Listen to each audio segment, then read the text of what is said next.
300.000 firmas de respaldo, el Comité por la Institucionalización Democrática presentó el proyecto de reforma a la Constitución, propuesta que tiene 3 pilares: eliminar el Consejo de Participación Ciudadana y Control Social, reestructurar la Asamblea con menos legisladores y, en un principio se decía que también con nuevos requisitos para ser asambleísta, y finalmente que la Asamblea se convierta en un órgano bicameral.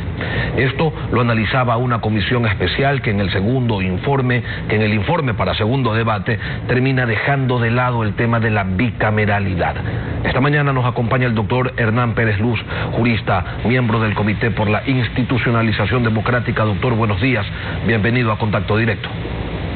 Buenos días, Lenin, muchas gracias. Un saludo a toda la audiencia.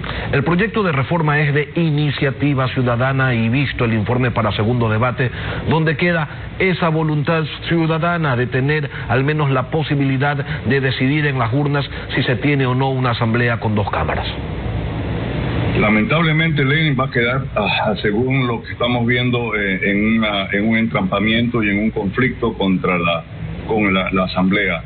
Mire, el comité recogió las firmas, fueron 300.000 personas que conocieron del proyecto, se entusiasmaron por el proyecto, se les explicó.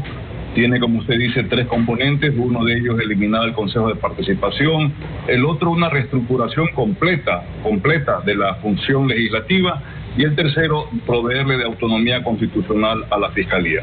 Bueno, los señores legisladores no han leído la Constitución, aparentemente.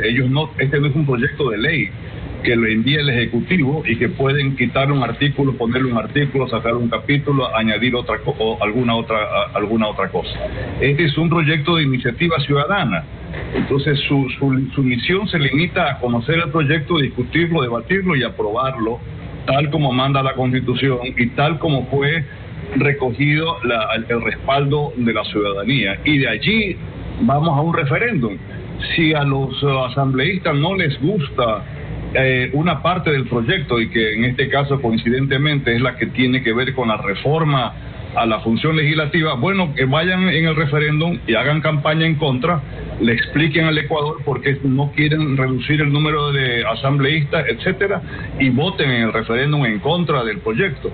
Pero lo que no pueden hacer es intentar, como está aparentemente sucediendo ahora, sacar del proyecto ese capítulo de reformas para supuestamente pues el Ecuador no lo conozca, no lo debata.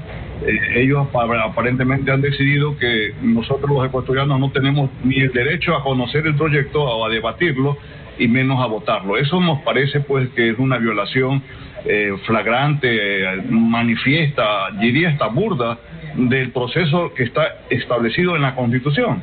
No entendemos por qué es que la Comisión de Asuntos Constitucionales cree que este es un tema de un proyecto de ley que se lo manda o un bloque o una iniciativa de ellos o el presidente de la República. Doctor, usted dice lo que no pueden hacer, pero resulta que lo que no pueden hacer es precisamente lo que ya han hecho. ¿Cómo abordar desde el ámbito legal, jurídico, esta situación? Bueno, esperemos, una es que recapaciten, ¿no? Que se den cuenta del error que han cometido. Han confundido un proyecto de iniciativa ciudadana con un proyecto de ley, ¿no? Y entonces están confundiendo el procedimiento. Y si no es así, pues lamentablemente vamos a tener que recurrir a la Corte Constitucional para que ponga un poco de orden en este procedimiento y ordene a la legislatura a ceñirse al procedimiento previsto en la Constitución, o simplemente disponer que el tema ya pase al referéndum. Le cuento de que nosotros obtuvimos ya de la Corte Constitucional un pronunciamiento, un dictamen favorable sobre la constitucionalidad del proyecto. Entonces ahora nosotros los ciudadanos tenemos que discutir si nos conviene o no nos conviene. Ese es básicamente el sistema de democracia directa, de la cual el artículo 1 de la Constitución ya nos está hablando de que hay 2 maneras de canalizar la soberanía del pueblo: a través de órganos constituidos o a través de formas directas de participación. Esta es una forma directa de participación democrática, y simplemente los señores diputados, si quieren, ellos pueden reformar la Constitución, Lenin. Ellos tienen un procedimiento aparte, diferente, lo pueden hacer tranquilamente, pero lo que no pueden hacer es interferir con un procedimiento de de democracia directa de iniciativa ciudadana. Y sí, ustedes obtuvieron un pronunciamiento favorable de la Corte Constitucional, pero ese pronunciamiento además terminó modulando la propuesta original en la que ustedes planteaban ciertas restricciones a la participación, por ejemplo, en el tema de edad o de tener un título de tercer nivel para ser integrante del Senado. Eso quedó finalmente por fuera del proyecto y estaba ceñido a lo que señalaba la Corte Constitucional. Pero vamos al tema de la bicameralidad, doctor Pérez. ¿Por qué razón en la Asamblea le tienen tanto miedo, tanto temor, no quieren que la gente lo conozca siquiera? La asambleísta Yanín Cruz, por ejemplo, ha dicho que la bicameralidad es sectaria frente a las provincias pequeñas. ¿Y cuál es la lectura que usted tiene en relación a esto? Es un error gravísimo, lo que ha cometido, lo que ha dicho la señora Cruz. No ha leído el proyecto. El proyecto conserva la representación provincial. La Cámara Baja, la Cámara de Representación Popular Nacional, sigue siendo una Cámara de voto popular. El Senado no se elige pues a la vieja usanza ecuatoriana a través de ciertos grupos oligárquicos o de elección indirecta, es también por voto popular. La única diferencia, Lenin, es que se elige por una lista nacional de 30 senadores elegidos a nivel nacional por el voto popular. Yo no le veo allí ningún tipo de prejuicio contra las provincias. Simplemente va a haber un balance entre la representación provincial, que va a ser mayoritaria, va a ser de casi 90 representantes provinciales, y una representación nacional. Hoy en día ya lo existe. Hoy en día elegimos a 15 asambleístas nacionales, ¿verdad? Lo curioso, lo absurdo, es que estos 15 asambleístas nacionales conviven, coexisten, tienen las mismas facultades que los asambleístas provinciales. Que queremos es escindir a la asamblea en dos cámaras y reasignar las funciones especialmente. La asamblea hoy concentra excesivo número de atribuciones, y es preferible hacer más eficiente el trabajo de ellas, más eficaz la labor de ambas, de la función legislativa, y lo que estamos haciendo es reasignando estas funciones en dos cámaras. Yo no entiendo cuál es la animadversión que el proyecto tiene contra las provincias pequeñas. No se trata, hoy en día las provincias pequeñas tienen su representación, la van a mantener, no se las va a quitar, y mañana puede ser que las provincias pequeñas presenten listas nacionales, eso es todo, pero no le veo el prejuicio. Ahora, en esta misma comisión especial de enmiendas, hay quienes de manera contraria a la postura de Yanín Cruz piensan que sí es positiva la bicameralidad. Lo invito a escuchar, doctor Pérez, lo que dijo Vilma Andrade de la Izquierda Democrática. Abona mucho a una revisión mucho más exhaustiva, quizás hay un poco más de lentitud, pero los proyectos, las normas, los códigos salen con mayor revisión porque inicia en la Cámara de Representantes y termina en la del Senado, o viceversa, pero siempre hay una complementariedad en la revisión. Pero sobre todo yo he apoyado esta propuesta para el tema de la fiscalización, evitar el chantaje, evitar la manipulación, evitar el conflicto de intereses, porque inicia el proceso de fiscalización en la Cámara de Representantes o Diputados y concluye en el Senado. Es decir, se evita efectivamente que haya esa relación. Pero posturas como las de Vilma Andrade dentro de la Comisión Especial de Enmiendas es una posición, una postura de minoría. Hay gente como la asambleísta Elizabeth Cabeza, si no me equivoco, que ha señalado que la comisión les está haciendo un favor porque les está ahorrando una negativa en el Pleno, donde les van a decir que no les van a dar paso a esta intención de reforma porque resulta que no hay consenso en el Pleno para reestructurar el legislativo. La lectura suya, doctor, es que eso no es facultad del Pleno de la Asamblea. No es facultad. no es un problema de un consenso, Lenin, entre los asambleístas. Creo que no está claro. Esta es una iniciativa ciudadana. Este no es un proyecto que le manda el presidente Moreno, un proyecto de reformas constitucionales para que lo estudie la asamblea. No, esto nació de la ciudadanía, siguiendo un procedimiento complicado, rígido, difícil. Tuvimos que obtener 2 veces firmas, porque la primera vez arbitrariamente se nos eliminaron cientos de firmas, miles de firmas en el Consejo Nacional Electoral. Tuvimos que regresar a buscar más firmas. Presentamos, como le decía, un pedido a la Corte Constitucional. La Corte ya lo revisó, lo examinó. Efectivamente, lamentablemente no le gustó, encontró que había algunos temas que no estaban de acuerdo, pero al final del día hay un aval de la Corte, así que ya la Corte ha dado un juicio de constitucionalidad. Ahora nos toca a los ecuatorianos decidir si nos conviene o no.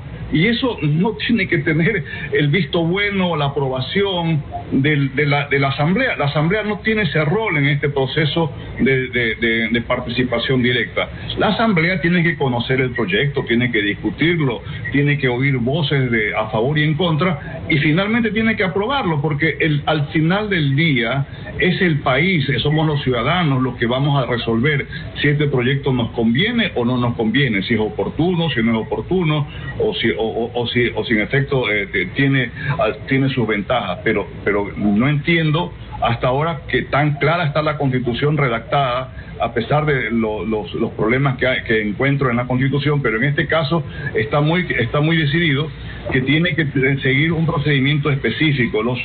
Si los asambleístas quieren reformar la Constitución, lo pueden hacer.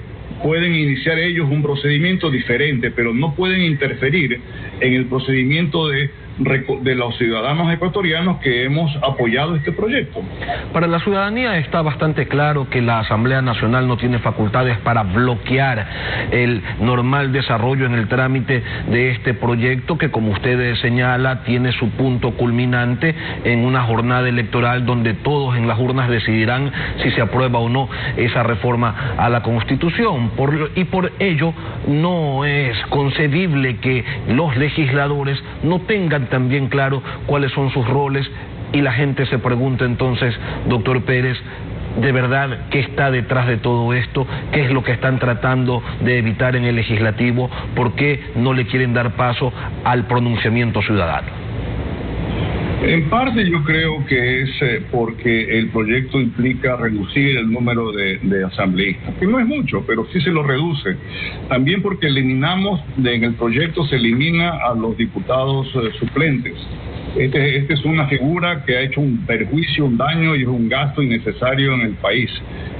Y como le decía, racionalizamos un poco las funciones de la legislatura. Yo creo que ha de haber muchos intereses. No termino de entender. Cuando estuvimos invitados por la comisión, recibimos no solamente de la diputada, de la asambleísta Andrade, sino de todos, una bienvenida. Nos hablaron maravillas del proyecto, etcétera. Nos llama la atención que ahora simplemente ellos no tienen que dar un informe favorable o desfavorable, simplemente que lo han conocido, lo han discutido, han escuchado a los invitados, y tiene que seguir el curso, porque somos los ecuatorianos, les repito, los que tenemos que decidir si este proyecto nos conviene o no al país. El tema de la constitucionalidad ya fue resuelto con la Corte.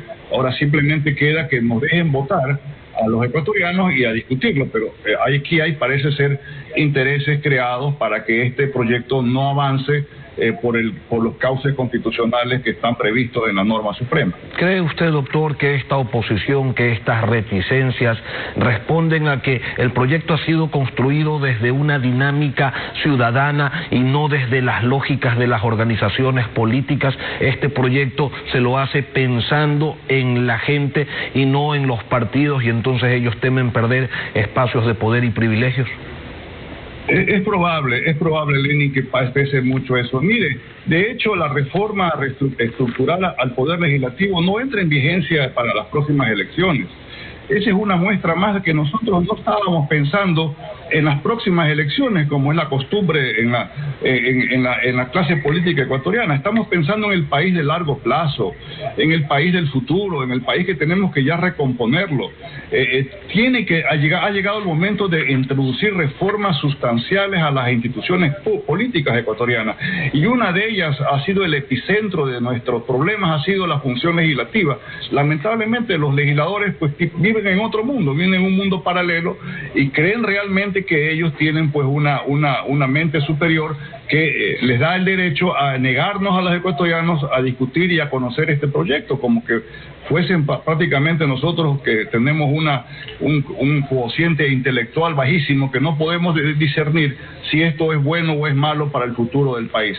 Lamentablemente ese prácticamente puede ser una de las causales por qué estamos sufriendo esta sorpresa en el comité, ¿no? Y otras causas, otros motivos quizás se encuentren, doctor, en las atribuciones que tendrían cada una de estas cámaras. ¿Cuáles serían esas funciones?